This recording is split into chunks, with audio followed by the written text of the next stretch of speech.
Groove City. Hey, what's up? I'm Lefty. And I'm Rich Furniss, and welcome to another episode of Groove City. That's right. We are very excited to bring back with our curated list of talent that we're bringing in to share with all of you. Today, we welcome formerly Nashville, now located here in New York, DJ, producer, super talent, OMGPRKR. Welcome to How are you doing? Groove City. Good. How are you? I'm good. I'm happy to be here. Actually, I brought you guys some presents. Oh, nice. Presents, This yeah. is a Dish 'em surprise. out. You didn't Yeah. mention this before. I know, I didn't mention it. I love that. But I was Save it like for the ominously camera. holding my... I was wondering. honestly. I don't know what it is, but hold on. I can Okay, see it. wait. Drink tickets? What have we Drink got? tickets, yeah. One free drink ticket. This Hell is your yeah. pay. Sign me up. I have Should a I- whole stack of them from different venues. Oh, yeah. Should I show you? Should I show you? Let's see it. Yeah, what do we got? So we got the pink OMGPRKR flowers or butterfly sticker. right. There. Nice. So, and I have one of each for both of you, and then I also have the OMGPRKR dagger. Oh, nice. That I is a made these proper on dagger. ChatGPT. I'm not gonna lie. Yeah. But Hey. you know what? AI is kind of taking over. That's what happens So- now. Yeah, Yeah. for sure. So there's one for each of you. Boom. Thank you. Put them around your house. Put them on a police car. Ooh, I like that. Whatever you. I feel actually like. have a metal door, and my metal door is all of the stickers from all the homies. It's I kind of like love my it. collage. I don't know if when you've walked in, you've noticed that. No, yes, I have. But it's funny because I have so many stickers that I've been collecting now that I've had for like 12, 15 years. Like I have like Justice, Breakbot, all this Ed Banger stuff. And then, Yeah, like, all this stuff I've gone through the years. I'm like, I don't stick anything on anything yet because I'm like, I don't know what I want to do. So I think I want to build like a frame collage and Yeah. actually be able to hold on to stuff. And like, because, you know, you get a super dope sticker, you don't want to waste it. No, for You sure. want to use it on something good that's going to last. That's why the door, as soon as I walk in, I see it, and it's like, yes. Yeah. Well, now every The time you walk homies. into your door, you'll see me. You'll think of me. Yeah, right on. Well, welcome. How's your time in New York been since you've been living here? So far, so good. I found the cheapest apartment I could in Bushwick. Hey. It was. Where are you in Bushwick?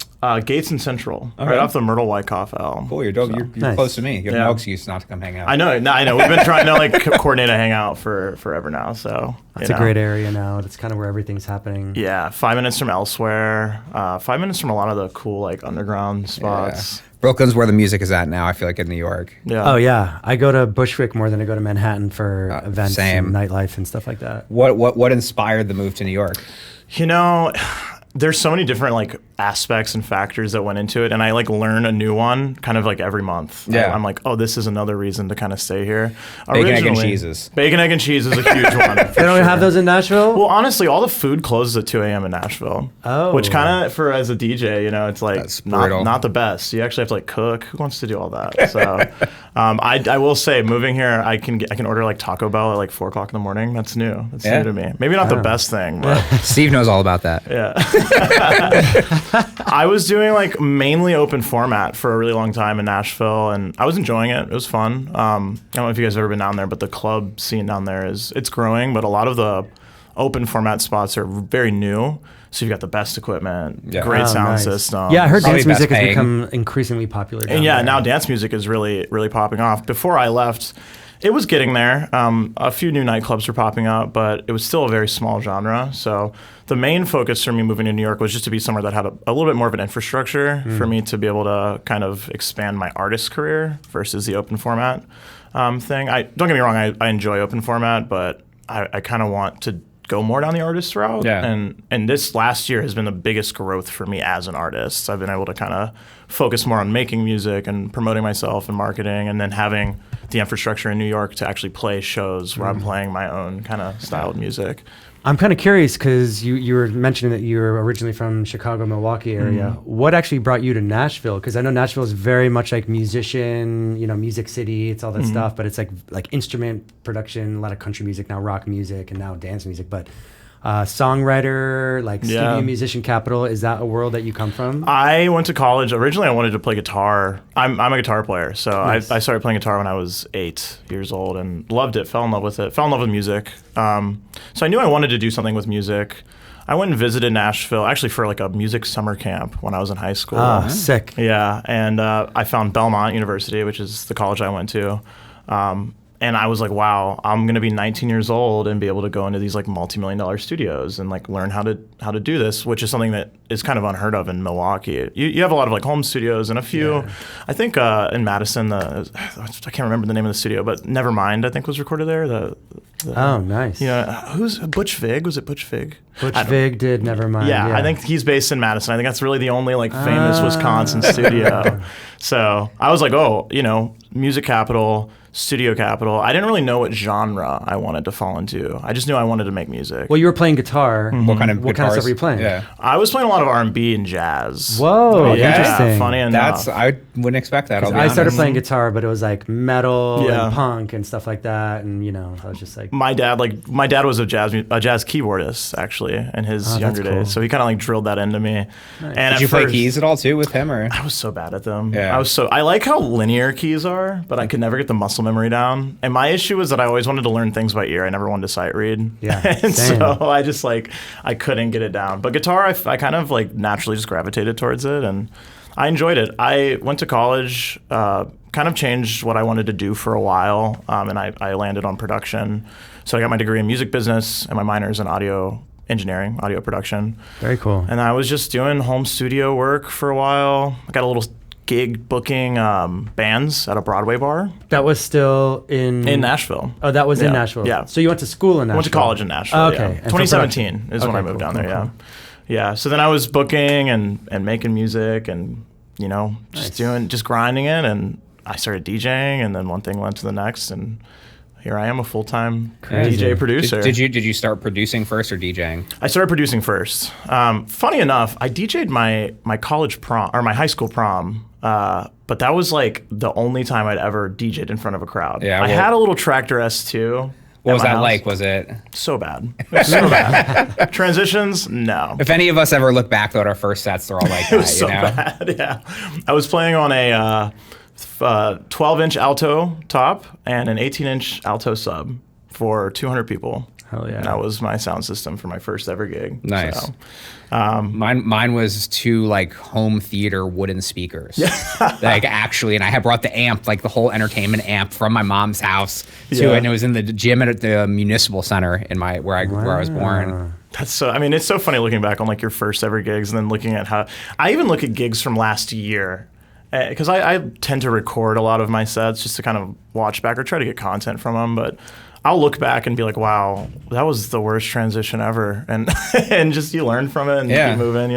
Honestly, most people don't seem to really care at the end of the day. No one cares, and no one realizes except for you because you know what it should sound like. But I don't know. I think for me, going to Ibiza and seeing all of these like legendary DJs, everyone had at least one like pretty terrible, like very noticeable train wreck. I'm like, they're playing in Ibiza, and no one cares. It doesn't matter. It's the firmware update. This The 3000 firmware update. Okay, so this happened to me. I DJ'd on Friday, right? Yeah.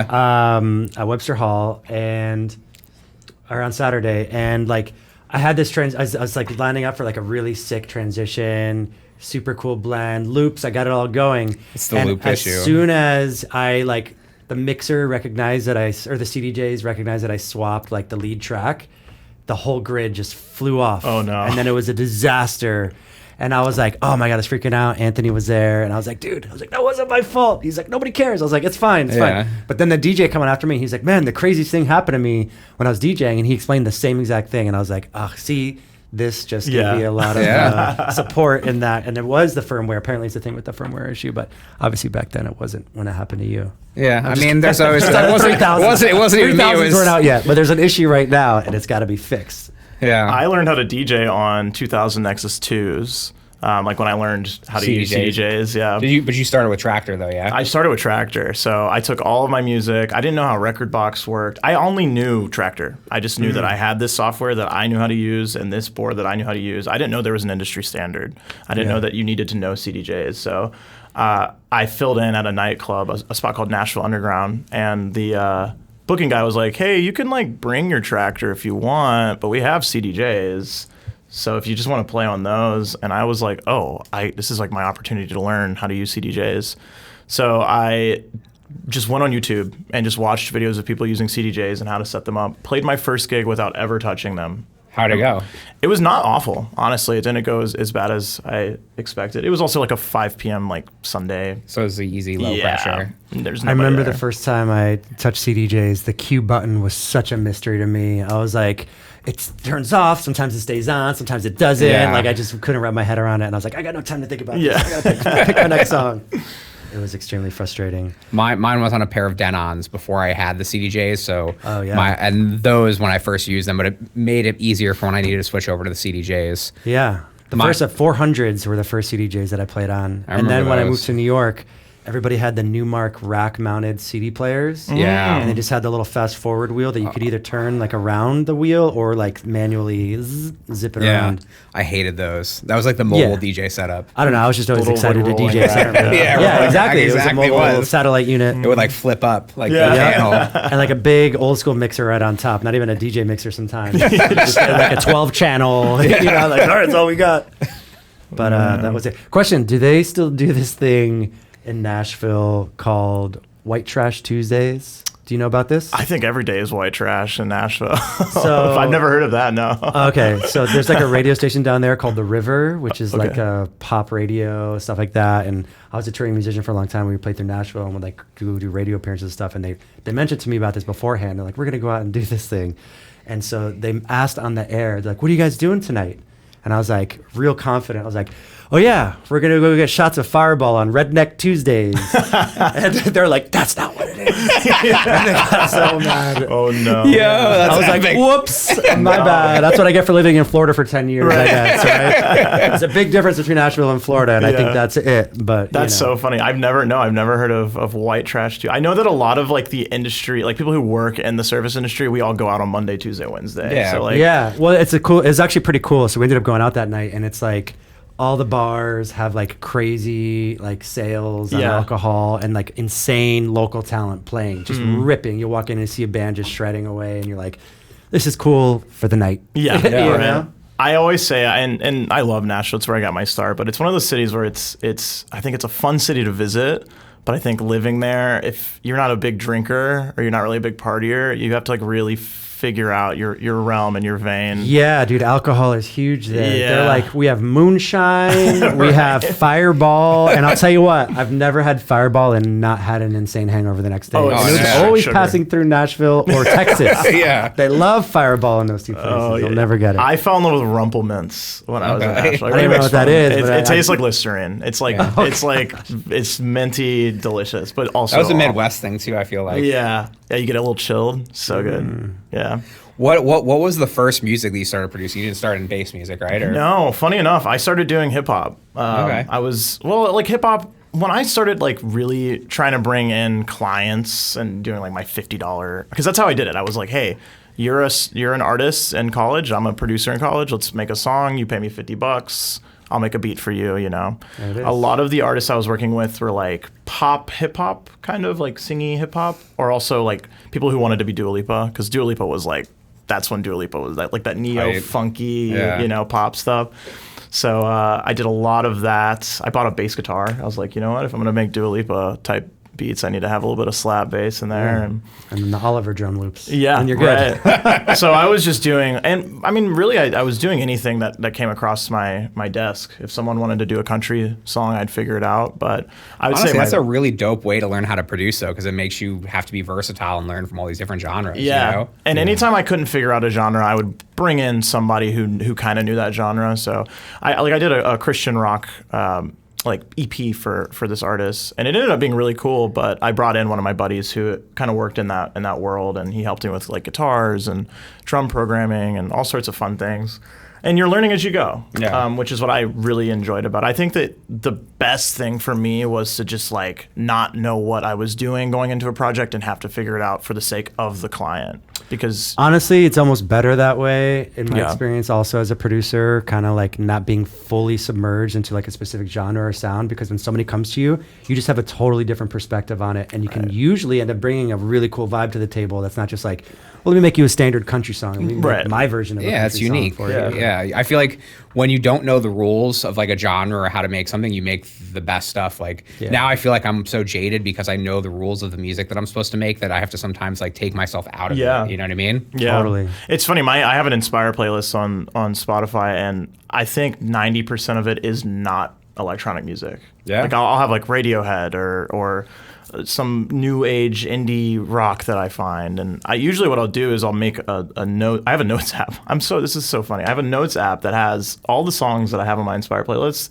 and why I put them on. So That's great. I like this mellotron. I like this vocal reverb that they're using. I like this whatever aspect it might be, the drums, the percussion, and I'll try and incorporate that into electronic music for the same reason, Yeah. just to try and bring like a new I do the flavor. same thing. Yeah. In my Apple Notes, I have all the songs and like the notes of why I like the song. Right. Yeah. It's interesting. Because I didn't grow up listening, and I listened to electronic music, but not like heavily. Like I was, Dead Mouse, Skrillex, like that's what I grew up on in that world. Because I was kidding. Yeah, right. Heavy sounds. Yeah, not- heavy not- sounds. Not heavy listening. But yeah. also like, rock, Nirvana, Pearl Jam, like the whole grunge stuff, then jazz and R&B. And so I have like all of this melting pot in my brain of things that influence me.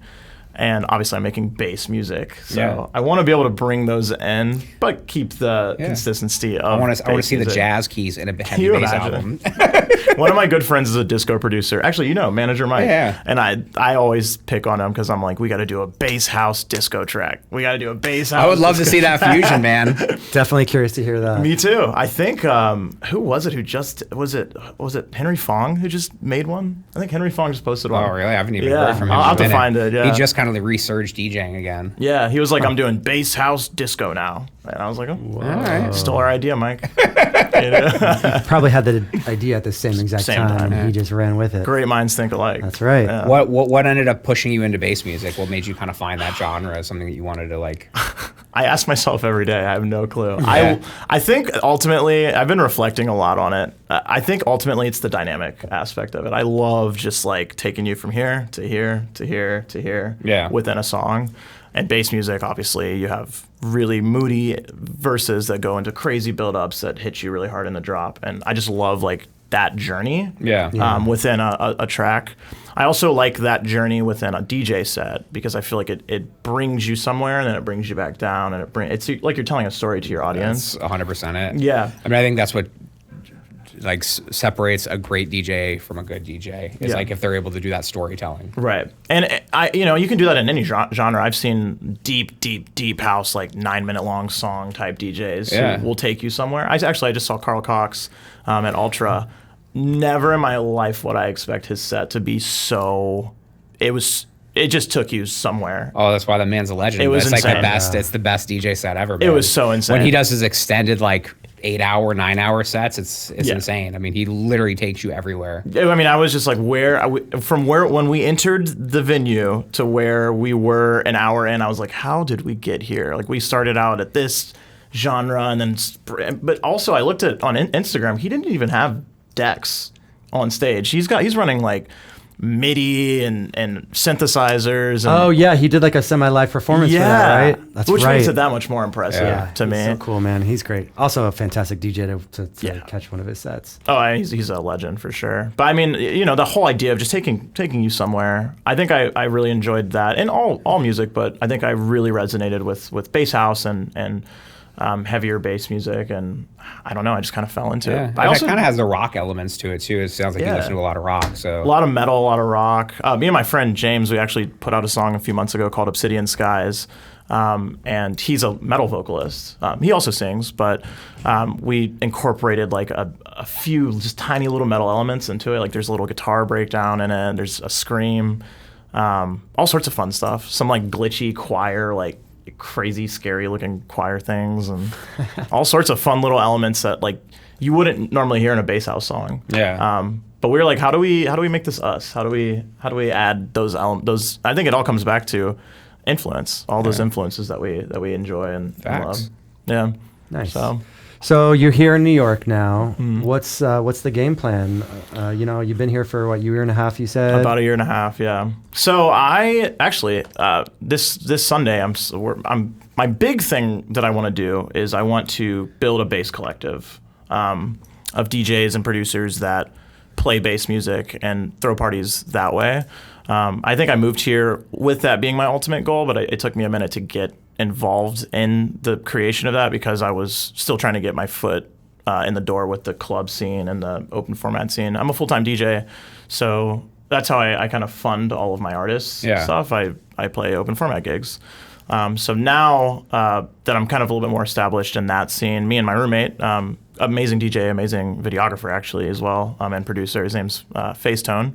We are starting a collective called Shatterproof. We're doing our soft launch on Sunday, nice, the congrats. 22nd. Yeah, very excited.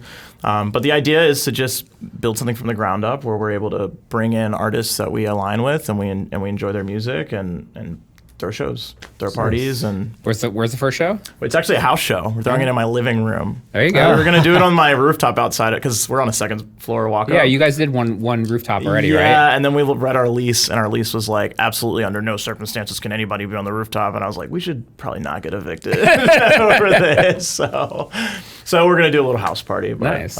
You'll be fine. They don't want to show the apartment to anybody. They're too lazy. Yeah, so. right. Yeah. I know we renewed our lease, and they didn't even up our rent. So I think that's You're good. Yeah.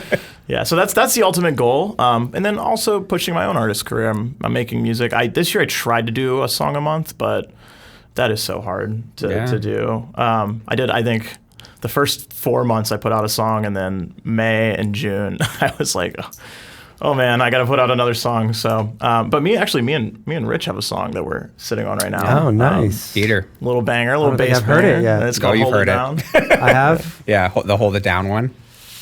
I've heard so many of your songs. I can't keep track of the names Yeah. right now. I'll have to hear play. I'll it. play it today. I'll play yeah. when I'm spinning a little bit Nice. later. But yeah, so just doing the artist thing, man. Cool. I'm just really enjoying like the speed of New York and how there's always something to do. Like this. That's the only reason I could never leave New York is I could never get used to not being at the speed. Oh yeah, Like, it's I like- get so impatient when I go to visit my I can parents do it in for a Florida. couple weeks Right. or like maybe a week, and then I'm like, oh man. My parents live in St. Louis. Love St. Louis. Oh, it's very low key there. I Go feel like. Blues. I have to say go Blues, but it's very low key. Like I go and I'm like, so what do you guys want to do? My dad's like, well, we can play pool or we can watch a movie. And I'm like, you want to go to an event? Oh, there's not much going on. Yeah, Just a Midwestern way of living. But yeah, the speed of New York is great. I wanted to ask for your open format gigs. Do you do them under an alias, different name? I don't. I do them under OMG Parker still.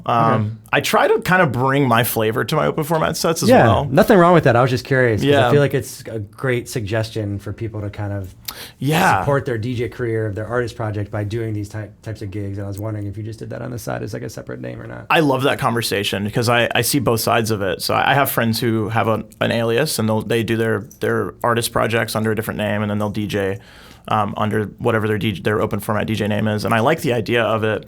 The reason I never went down that route is because I want to convert everybody who comes and sees me as a fan of OMG Parker. And like I was saying earlier, I try to incorporate my style, even if it's open format. I try to still incorporate my style of DJing and my style of stage presence and song selection into my open format gigs. So if you come and you're not really a bass fan, but you like the mini hip hop set that I'm playing, you're still a fan of OMG Parker, just in a different aspect. And I think that's a little bit more valuable than trying to convert fans onto different like aliases and then trying to figure out how to or aggregate them together. And, so. When you play, I guess, OMG Parker shows that aren't open format, are you still now incorporating some of that because you just kind of like playing some of it and you're like, oh, maybe I'll drop this 50 cent bootleg or whatever, Generally, yes. I will try and put in like as many like vocal forward, like maybe even their like pop remixes, hip hop remixes, or sometimes just a straightforward. Like I played a set the other day and I played Love Come Down by Evelyn King. Of course. Banger. I was like, it sits at 120. I'm playing house music. I can drop it in, drop it out. It's a nice little funky, thing. So I think, more and more lately, I've been trying to drop in just little things that you maybe will be like, wow, he's playing this during a bass set. Yeah. I think it just, it adds a little bit of flavor to it. I love that. Yeah. Definitely. It makes Definitely it good unique. to do that. Yeah. I mean, when you have an hour set, like if you're doing a support slot or even like a little headlining thing and you have an hour, you have a lot of time to play with and you can really take people somewhere. I feel like the open format gigs are too long sometimes. 4 or 5 hours, you just kind of get complacent up there, or at least I find myself. I think 3 hours for me is the perfect amount. I used to love the 6 hour sets, and as I've gotten older, I find myself just kind of getting like worn out towards the end, you know? Unless it's like really good energy in that room, but specifically for open format or anything like that, like 3 hours is like the perfect amount of time. I have to like segment the night in my head. I'll be like, okay, cool, 10 or 11 till like 12:30 is gonna be my opening set, and then I just like flip the vibe, and then I bring in more like main room energy, headliner energy, and then like see where I can go from there, and then how it dissipates over the rest of the time. But it's fun. It's a different thing though when you're doing a long set like that. I definitely do like I'll play more of the songs. Like even doing a 3 hour set, I'll play like way less songs I'll play the same amount of songs in a 3 hour set than I would in like a 90-minute 2 hour set. Right. I have like songs that I'm definitely playing every set I play just because I like them. Yeah. I don't know. Do you guys ever get like selfish as a DJ and you'll find a new edit that you just love and you just want to play it, and maybe the room you can tell doesn't really need it at that moment, but you still play it because you're like, I just like this one. I've been doing that a little bit too much lately. Two for you, one for me was always my ratio. You get 2, I get 1. Yeah, right. Yeah, I guess so. I don't know. I don't think so for me, but I think I'm just always constant in like see what's happening. And all the peripherals. Yeah, the peripherals. That's what I get for playing Call of Duty for so many years. Yeah, the peripherals get really strong. Yep. Awesome. Anything we can expect to hear in your set coming up? I've got an unreleased. Actually, I'm going to play a few unreleased tracks. My opener is a VIP of a song I put out 2 years ago called All Day. And I've been wanting to forever. I'd been wanting to do like a trappy kind of dubsteppy version of it. Oh, yeah, that works. And it just so happened I got bored one day and I popped open the project file and I messed around and I got a really cool sounding. It's very, very different than the original. I'm hoping to put that out soon. It's got a few more tweaks I want to do to it. And then obviously I'm going to play.